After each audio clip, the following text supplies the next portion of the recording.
Hello everyone, welcome back to my channel. So today students, I'm going to solve one question from issue of debentures chapter, and the question number is 28, and I'm going to read the question because book question I cannot solve from the book directly. So I have written here that question number 28, and that question is Supriya Limited issued 80 lakh 9% debentures. So let's start this question. सबसे पहले question को मैं पढ़ देता हूँ, question को explain कर देता हूँ, then I will solve it. So students, ये जो क्वेश्चन है ये है आपका जो आपका loss on issue of debenture होता है ना, जो डिस्काउंट पे आप इशू करते हैं और डिबेंचर को, तो ये लॉस होता है. तो इसका एक टॉपिक है return of discount on issue of debenture. Okay, writing of discount on issue of debenture, ये एक टॉपिक है इसमें, इशू ऑफ डिवेंचर चैप्टर में, उसका ये क्वेश्चन है. तो इसमें लिखा है कि सुप्रिया लिमिटेड जो है ना, मैंने यहाँ पे लिख दिया है, इस नंबर से आप क्वेश्चन को और इस नेम से आप क्वेश्चन को सर्च कर सकते हैं. इसमें दिया है कि जो आपकी सुप्रिया लिमिटेड है उसने 80 लाख 9% डिवेंचर इशू किया है, 100 रुपीज़ ईच है, और इसमें डिस्काउंट पे इशू किया गया है. जो डिस्काउंट की जो रेट है वो 6% है, 1 अप्रैल 2012 को किया गया है. और इसमें कह रहा है कि debentures are repayable in 5 equal instalments starting from the end of 6 year, यानी कि 6वें साल के लास्ट से 5 इक्वल इंस्टॉलमेंट में पेमेंट करना स्टार्ट कर दिया गया है. ठीक है ना. तो अब अगर आप देखेंगे तो बुक में लिखा है कि ये इशू हुआ है 1 अप्रैल 2012 को. तो 2012 को इशू हुआ है तो 2013 एक साल हो गया, 14, 15, 16, 17, 18, यानी कि 31 मार्च 2018 के समय से ये 5 इक्वल इंस्टॉलमेंट में हो रहा है. यानी कि अगर आप देखते हैं तो 18 के बाद 5 साल जोड़ लीजिए, 19, 20, 21, 22, तो आपका 22 तक ये रिडेम्पशन हो रहा है और इक्वल इंस्टॉलमेंट में हो रहा है. तो आगे देखेंगे कि कितना इंस्टॉलमेंट आता है. ऑलरेडी इस क्वेश्चन में दे रहा है कि प्रीमियम में 1.6 करोड़ रुपीज़ है. तो स्टूडेंट्स, जब भी loss on issue of debenture होता है तो इसको हम राइट ऑफ करते हैं प्रीमियम से. अगर प्रीमियम सफिशिएंट नहीं होता है तो फिर हम लेते हैं प्रॉफिट एंड लॉस अकाउंट. अगर वो भी सफिशिएंट नहीं है then we are taking general reserve. तो यहाँ पे प्रीमियम दिया है 1.6 करोड़, और जो भी बैलेंस बचेगा उसको हम प्रॉफिट एंड लॉस अकाउंट से राइट ऑफ करेंगे, क्योंकि यहाँ जनरल रिजर्व नहीं दिया गया है. कर है compute the amount of discount to be written off and pass journal entries to record this transaction in the books of Supriya limited. Here student, you don't have to prepare the balance sheet, so just you will do the journal entry, and before one table you will prepare to find out the amount of discount which would be that you will write off from the given profit and loss account. So अब चलिए इसको start करते हैं. Question को मैंने पढ़ दिया, मैंने इसको एक्सप्लेन भी कर दिया. अब क्वेश्चन में आपको करेंगे क्या, सबसे पहले तो आपको ये निकालना पड़ेगा तो कितना आपका यहाँ पे कितना amount loss on issue of debenture पहले आएगा. ठीक है. तो अब अगर आप क्वेश्चन में देखते हैं तो क्वेश्चन में जो दिया है, क्वेश्चन में दिया है कि 80 लाख है. ठीक है. तो अब ये 80 लाख है, तो 80 लाख को अगर 100 से मल्टीप्लाई करते हैं, ठीक है, 80 लाख इंटू 100 आ जाएगा ये 80 करोड़ इंटू 6% है ना. तो 6%, 80 करोड़ का 6% करेंगे तो कितना आएगा, 4 करोड़ 80 लाख. ओके, 4 करोड़ 80 लाख. तो यहाँ लिखेंगे 4 करोड़ 80 लाख. ये 4 करोड़ 80 लाख है क्या आपका, तो ये 4 करोड़ 80 लाख है टोटल डिस्काउंट. ठीक है. तो आप यहाँ लिख दीजिए टोटल डिस्काउंट कितना है, 4 करोड़ 80 लाख. अब आप क्या करेंगे यहाँ पे, इसको, इस डिस्काउंट को अभी मैंने बताया ना कि जितना भी डिस्काउंट होता है उसको राइट ऑफ करने के लिए हम प्रीमियम का यूज़ करते हैं, सिक्योरिटी प्रीमियम. तो सिक्योरिटी प्रीमियम रिजर्व में कितना है, ऑलरेडी 1.6 करोड़. ये 4 करोड़ 80 लाख है, तो यहाँ पे 1.6, इट मीन्स 1 करोड़ 60 लाख. इसको आप राइट ऑफ कर दीजिए पहले, इसको सब्सट्रैक्ट कर दीजिए इसमें से, तो कितना बच गया, बचा 3 करोड़ 20 लाख. ये 3 करोड़ 20 लाख रुपीज़ अभी भी है. इसको आपको 5 इक्वल इंस्टॉलमेंट यानी कि हर साल के आपके प्रॉफिट एंड लॉस से जितना भी एक रेशियो आएगा, ये हम रेशियो एक टेबल बनाएंगे, उसमें से रेशियो निकालेंगे, उस रेशियो के अनुपात में आप क्या करेंगे, उस रेशियो में करेंगे आप इसको राइट ऑफ। हर साल यानी कि एक ही साल में ये 3 करोड़ 20 लाख को प्रॉफिट से नहीं ले लेंगे, हर साल एक प्रपोर्शन मिलेंगे, वो प्रपोर्शन ही आपको यहाँ पे निकालना होता है। तो क्या करेंगे, एक टेबल बनाएंगे। टेबल कैसा होगा, तो टेबल आपका जो होगा वो पहला जो कॉलम होगा वो होगा ईयर एंडिंग, दूसरा जो होगा वो होगा डिबेंचर आउटस्टैंडिंग, दूसरा जो कॉलम होगा वो होगा डिबेंचर आउटस्टैंडिंग, जो तीसरा कॉलम होगा वो होगा आपका रेशियो का, तीसरा कॉलम जो आपका होगा वो होगा रेशियो का। उसके बाद जो कॉलम होगा वो होगा amount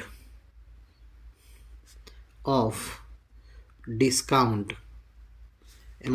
discount to be written of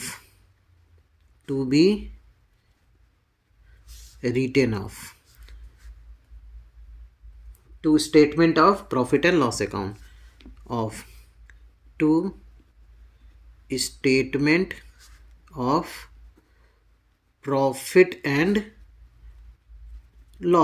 तो ये तो आपका टेबल बन गया। अब इसमें क्या करेंगे, ईयर कब से स्टार्ट है, तो 1 अप्रैल 2012 को इशू हुआ था, तो पहला ईयर का एंडिंग क्या हो रहा है 2000, यहाँ पे मार्च 31 मैं ऊपर ही लिख दे रहा हूँ क्योंकि सब में मार्च 31 ही आएगा। तो सबसे पहले लिखेंगे 2012 में हुआ था ना, तो 13 हो जाएगा, पहला होगा 2013, दूसरा होगा 2014, तीसरा 2015, देन 2016, देन 2017 एंड देन 2018। तो ये तो आपका आ गया जो है वो फर्स्ट 6 ईयर आ रहा है, कह रहा है कि 6 ईयर के एंड के बाद 5 इक्वल इंस्टॉलमेंट हो रहा है। तो इसके बाद का मतलब क्या है, एक 18 हो गया, फिर 19, 20, 21 एंड 22। अब स्टार्ट कर रहे हैं, आपका यहाँ से स्टार्ट हो रहा है, 2018 से स्टार्ट हो रहा है। तो अब 18 से स्टार्ट हो रहा है तो क्या हो जाएगा, देखिए 18, 19, 20, 21, 22, ये 5 ईयर्स हो गए यहाँ पे, ठीक है। अब देखिए मैंने ईयर तो यहाँ पे लिख लिया, और ये ईयर कैसे लिखा आप लोग को समझ में आया होगा। 1 अप्रैल 2012 को इशू किया गया है, तो पहला जो ये अकाउंटिंग ईयर होगा वो 31 मार्च 2013 को क्लोज होगा, दूसरा 14, 15, 16, 17, 18, और कह रहा है ना कि 5 इक्वल इंस्टॉलमेंट में रिडेम्पशन होगा, और जो स्टार्ट होगा at the end of the 6 year, यानी कि एंड ऑफ द 6 ईयर कब हो रहा है, 1, 2, 3, 4, 5, 6, ये एंड हो रहा है, यानी कि यहाँ से हो रहा है 5, तो 1, 2, 3, 4 एंड 5 इक्वल इंस्टॉलमेंट ये हो गया। तो debenture outstanding till here it would B how much, 80 lakh into 100, it means 80 crore rupees. So here you may write na in crore, because this data is there na in crore, okay? क्योंकि अब करोड़ लिखेंगे तो कई zero लिखना पड़ेगा, तो इसके लिए इसको अवॉइड करने के लिए इन करोड़ ऊपर लिख दीजिए, और यहाँ आप सिंपल लिख दीजिए 80, यहाँ पे भी 80 ही होगा आउटस्टैंडिंग का बकाया। इस साल के लास्ट तक बकाया कितना है, 80 करोड़ है, इस साल के लास्ट तक भी 80 करोड़ ही है, इस साल के लास्ट भी 80 करोड़ है, then here also 80 crore and till here it would be 80 crore outstanding, क्योंकि स्टार्ट यहाँ से हो रहा है ना। तो अब इस साल के लास्ट में करेंगे तो इस साल के लास्ट तक 80 करोड़ है ना, अब पेमेंट करेंगे, तो यहाँ तक 80 करोड़ हो गया। अब कह रहा है कि 5 इक्वल इंस्टॉलमेंट में करेंगे, सो 16 5 जा कितना होता है, 80 होता है ना, यानी कि कितना होगा, 16 करोड़ रुपीस पेड होगा एक इंस्टॉलमेंट में। इस तरह 5 इंस्टॉलमेंट करेंगे तो 16 crore into 5, 80 crore rupees paid हो जाएगा। तो 16 करोड़ ही अगर यहाँ से पेड, क्योंकि अब इस साल के बाद एक इंस्टॉलमेंट पेड करेंगे तो यहाँ से 16 करोड़ घट जाएगा ना, तो अब 16 करोड़ जब घट जाएगा तो कितना हो जाएगा, यहाँ हो जाएगा 64 करोड़, ठीक है। उसके बाद फिर 16 करोड़ इस साल के बाद घट जाएगा, क्योंकि हर साल 16 करोड़ दे रहा है ना, तो 16 करोड़ घट जाएगा 64 में, तो कितना हो जाएगा 48 करोड़। इसके बाद फिर 16 करोड़ घट जाएगा तो कितना हो जाएगा 32 करोड़, फिर 16 करोड़ घटेगा, तो उसके बाद क्योंकि 5 इक्वल इंस्टॉलमेंट है तो अब बच जाएगा केवल 16 करोड़। ठीक है, तो अब इसका अगर रेशियो आप निकालते हैं तो रेशियो कैसे निकलेगा? 16 1 जा 16, 16 2 जा 32, 16 3 जा 48, 16 4 जा 64, 16 5 जा 80 और फिर यहाँ पे 5 5 5 5 एंड 5। अब इसको ऐड कर दीजिए, आप ऐड करेंगे, ये सब ऐड करेंगे ना तो 10 10 20 10 30 and 4 and 1 5 35 and this 5 40 it will come. Sum total of this ratio will come 40। और आपका जो यहाँ पे लॉस अभी भी बचा हुआ था वो कितना था? 3 करोड़ 20 लाख, 3 करोड़ 20 लाख। See here 3 crore 20 lakh. अब इस 3 करोड़ 20 लाख को आप इस रेशियो में हर साल राइट ऑफ करेंगे प्रॉफिट एंड लॉस अकाउंट से, तो कितना हो जाएगा? हम 3 करोड़ 20 लाख नहीं लिखेंगे, क्या लिखेंगे? 3.2 लिखेंगे। ठीक है ना, तो यहाँ पे क्या लिखेंगे? 3.2 इंटू 5/40, ये पहले साल होगा। फिर कितना हो जाएगा? सेम अमाउंट रहेगा ना, तो सब में सेम अमाउंट से बट रेशियो बदलता जाएगा। ठीक है ना, तो मैं यहाँ पे ये एरो निशान लगाते चलता हूँ क्योंकि यहाँ पे लिखेंगे तो थोड़ा सा इधर उधर हो सकता है। 3.2 इंटू 5/40। ठीक है, तो यहाँ तक, कहाँ तक? आपके इस साल तक इतना ही आएगा, 3.2 इंटू 5/40। तो इन सब का इक्वल ही आएगा। अगर आप ये कैलकुलेट करते हैं तो ये आता है 0.40, यहाँ पे भी 0.40, यहाँ पे भी 0.40, then 0.40, 6 time it will come 0.40।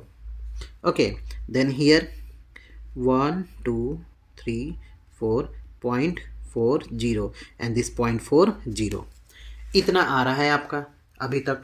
ठीक है ना, तो अब क्या करेंगे? उसके बाद चेंज होता जाएगा तो कितना हो जाएगा? यहाँ पे आ जाएगा भाई, अमाउंट तो वही रहेगा 3.2 का मतलब 3 crore 20 lakh in crore, data is there in crore. Okay, अब क्या करेंगे? 4/40। ठीक है, अब यहाँ पे आ जाएगा 3.2 into 3/40, then 3.2 into 2/40 and 3.2 into 1/40। तो ये अब जो है ये बदलता जा रहा है। तो अब क्या करेंगे? यहाँ पे कितना आ जाएगा आपका? तो यहाँ पे आएगा 0.32। इसको मैंने पहले से ही कैलकुलेट करके रखा हुआ है तो इसलिए मैं यहाँ पे जल्दी से लिख दे रहा हूँ। 0.24, उसके बाद आएगा 0.16, उसके बाद आएगा 0.08। तो इतना आपका आ गया। ठीक है ना, इसी अनुपात में आपको इतना राइट ऑफ आपको करना है हर साल। ठीक है, इतना आपको राइट ऑफ करना है। तो अब हम क्या करेंगे? अब इतना तो निकल गया ये टेबल से कि कितना राइट ऑफ करेंगे हर साल। तो हर साल के लास्ट में जितना ईयर हमने लिखा है ना उतनी एंट्रियां आपको करना पड़ेगा, उतने साल तक एंट्री करना पड़ेगा। तो अब एंट्री कब से स्टार्ट करेंगे और क्या स्टार्ट करेंगे? ठीक है ना, तो मैं एंट्री करना स्टार्ट करता हूँ। लिखेंगे बुक्स ऑफ सुप्रिया लिमिटेड। क्या लिखेंगे यहाँ पे लिखेंगे बुक्स ऑफ सुप्रिया लिमिटेड। ठीक है, इतना क्लियर है? Books of Supriya limited. अब यहाँ लिख देंगे जर्नल। फॉर्मेट में नहीं बना रहा हूँ, फॉर्मेट आप लोग बना लीजिएगा क्योंकि फॉर्मेट जर्नल का आप सभी जानते ही हैं। आप केवल जर्नल एंट्री में यहाँ सॉल्व कर रहा हूँ। तो पहली एंट्री आप क्या करेंगे? यहाँ पे फर्स्ट एंट्री लिखेंगे ऑन 31 मार्च 2013 क्योंकि पहला साल तो वही है ना। तो इस डेट पे इशू हुआ था, तो जिस डेट पे इशू हुआ था पहले वो डेट लिखेंगे। तो पहले 1 अप्रैल 2012 लिखेंगे। 2012 April 1st. Here you will write bank account debit. Bank account debit to 9% debenture application and allotment account. 9%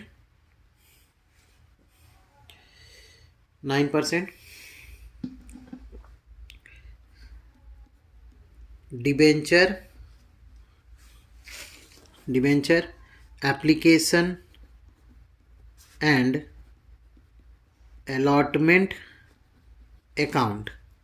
इसमें कितना लिखेंगे आप? तो ये डिस्काउंट पे है ना, तो डिस्काउंट पे है तो अब पहले तो नरेशन लिख देंगे application money received, application money received. अब इसमें क्या करेंगे, यहाँ पे करेंगे bank account debit to 9% debenture application and allotment account, 6 rupees less करके, 100 में 6 रुपीज़ लेस करके तब रिसीव करेंगे। तो कितना हो जाएगा, 80 इंटू 6 रुपीज़ माइनस करेंगे तो 94 आएगा, ठीक है ना। तो यहाँ पे चूंकि करोड़ में लिखना है ना, तो मैं यहाँ पे डायरेक्ट लिखता हूँ 75.2, ठीक है। इस तरह 75 करोड़ 20 लाख आएगा, ठीक है ना, ये पूरा जोड़ने पे। बट मैं यहाँ पे लिख रहा हूँ 75.2, क्योंकि ये करोड़ में डेटा है तो मैं शॉर्ट करके लिख रहा हूँ, ठीक है। अगर ये आपको नहीं समझ में आ रहा है तो मैं एक्सप्लेन कर दे रहा हूँ कि ये मैंने कैसे लिखा है। देखिए 80 करोड़, 80 करोड़ था ना, 80 करोड़ 80 लाख था, 80 लाख जो था वो डिबेंचर था, 80 लाख इंटू क्या आपका 100, यानी कि 80 करोड़ आ जाएगा ना, ठीक है। ये आपका 2 और 0 बढ़ जाएगा, 80 करोड़ आ जाएगा। तो अब इस और 6 रुपये पे, इस 6 रुपये डिस्काउंट पे इशू हो रहा है, यानी 80 लाख इंटू 6, 4 करोड़ 80 लाख। 4 करोड़ 80 लाख अगर माइनस आप करते हैं इसमें से ना, तो कितना हो जाएगा, 80 लाख में 80 करोड़ में से 4 करोड़ माइनस करेंगे, आपका आ जाएगा 76 आएगा। और फिर उसके बाद 80 लाख माइनस कर देंगे तो 75.2 आ जाएगा। तो इसलिए मैंने डायरेक्ट 75.2 पॉइंट में ही हम लोग लिखेंगे, क्योंकि और ऊपर आप जर्नल में चाहें तो ऊपर लिख दें in crore, data is there in crore. दूसरी एंट्री क्या करेंगे आप, तो दूसरी एंट्री आप करेंगे ऑन सेम डेट, इसको आप डिबेंचर में ट्रांसफ़र करेंगे। तो 9% debenture application and allotment account debit to 9, अभी डिस्काउंट पे ये इशू हुआ था तो discount and issue of debenture भी लिखेंगे डेबिट में ही, discount on issue of debenture account debit to 9% debenture account, 9% debenture account. यहाँ आप लिखेंगे 80, यहाँ लिखेंगे 75.2, यहाँ पर आप लिखेंगे 4.8। क्लियर है। नरेशन वही होगा, transfer of application money to debentures account issued at a discount of 6%। तो आप नरेशन इसको लिख लीजिएगा, application money transfer to 9% debenture account. Okay, third entry जो होगी वो क्या होगी, तो तीसरी जो एंट्री होगी ना वो at the end of the year होगी। कब होगी, मार्च 31, 2013। अब देखिए आपके सिलेबस में ही ये दिया है, सीएससी के सिलेबस में ये लिखा है कि loss on issue of debenture को उसी साल के प्रॉफिट से, उसी साल के जो भी रिजर्व होगा ना, प्रीमियम होगा, उससे राइट ऑफ करना है। तो जितना भी प्रीमियम दिया है ना उसको राइट ऑफ कर देते हैं। तो पहले हम क्या करेंगे, सिक्योरिटी प्रीमियम अकाउंट डेबिट लिखेंगे क्या, क्योंकि पहले 1.6 करोड़ वहीं से लिए हैं ना, security premium account debit to loss on issue of debenture account, debenture account कितना आया था, 1.6 करोड़ था। तो आप यहाँ पे 1.6, क्योंकि वहाँ से लिया गया था 1.6 करोड़, तो 1.6 करोड़ आप यहाँ पे लिख सकते हैं। अब क्या करेंगे, अगले डेट पे यानी कि नेक्स्ट ईयर, अब इसी साल के अंत में हम प्रॉफिट एंड लॉस से भी लेंगे, क्योंकि हर साल लिया जा रहा है। अगर आप टेबल उसको देखे होंगे तो उसमें हर साल है। तो सेम ईयर पे लिखेंगे क्या, बाकी जो हिस्सा है, क्योंकि अब देखिए अगर आप यहाँ देखते हैं इस पेज में, तो इस पेज में आपको दिखेगा 31 मार्च 2013 को 0.40 राइट ऑफ होगा, फिर उसके अगले साल 0.40 राइट ऑफ होगा, फिर उसके अगले साल भी वही होगा। ये जर्नल एंट्रियाँ आप रिपीट करते जाएंगे यहाँ तक, 2022 तक आप सेम जर्नल एंट्री रिपीट करेंगे। तो सेकेंड एंट्री क्या होगा, यहाँ पे statement of profit and loss account होगा, statement of profit and loss account to loss on issue of debenture account, discount on issue of debenture, या फिर लॉस भी कर सकते हैं, डिस्काउंट ही आप लिखिए यहाँ पे, क्योंकि यहाँ पे और कोई तो है नहीं। Discount on issue of debenture account, issue of debenture account कितना है, 0.40, 0.40। अब यही एंट्रियां जो है ना, ये सेम एंट्री आपको करना है कब तक, पूरे अंत तक करना है, कुछ अंतर नहीं होगा, सेम एंट्रियां आपको करना है, यही सेम एंट्री होती जाएगी। कब तक, मैं लास्ट की एंट्री कर देता हूँ 2022 के डेट पे। सेम एंट्री होगी, statement of profit and loss account debit, statement of profit and loss account debit to discount on issue of debenture account. लेकिन लास्ट वाले में अमाउंट चेंज हो जाएगा। देखिए, आपको एंट्री सेम करना है, पहले साल, दूसरे साल, तीसरे साल, चौथे साल, पांचवें साल और छठवें साल सेम अमाउंट करना है, सेम एंट्री करना है सेम अमाउंट से। बट आपके 7वें साल से अमाउंट चेंज हो जाएगा, 8वें में भी चेंज होगा, 9वें में भी चेंज होगा और 10वें में भी चेंज हो जाएगा। तो ये मैं इस साल का एंट्री कर रहा हूँ, एक मैंने ये किया है और एक मैं डायरेक्ट लास्ट कर रहा हूँ। बीच की सारी एंट्रियाँ वही होंगी, केवल अमाउंट चेंज होता जाएगा, ईयर चेंज होता जाएगा और अमाउंट चेंज होता जाएगा। ठीक है ना, यहाँ तक अमाउंट वही रहेगा, उसके बाद चेंज होगा। तो मैं लिख दे रहा हूँ 0.08, यहाँ पर मैं लिख दे रहा हूँ 0.08। तो ऐसा नहीं है कि बीच में आपको एंट्री नहीं करना है, नहीं करना है। 2013 के बाद यानी 14, 15, 16, 17, 18, 19, 20, 21 ये सब एंट्रियां आपको यही एंट्री करनी है, कोई एंट्री में बदलाव नहीं होगा, इसलिए मैं नहीं कर रहा हूँ। ये सारी एंट्रियां होंगी, लेकिन अमाउंट जो है पहले 6वें साल तक यही रहेगा, 7वें, 8वें, 9वें, 10वें में चेंज हो जाएगा, जो कि मैंने इस टेबल में ऑलरेडी बनाया हुआ है। ठीक है, आई होप ये आप लोगों को सॉल्यूशन समझ में आया है। If you are new on my channel, kindly do subscribe of my channel. If any problem is there, you may ask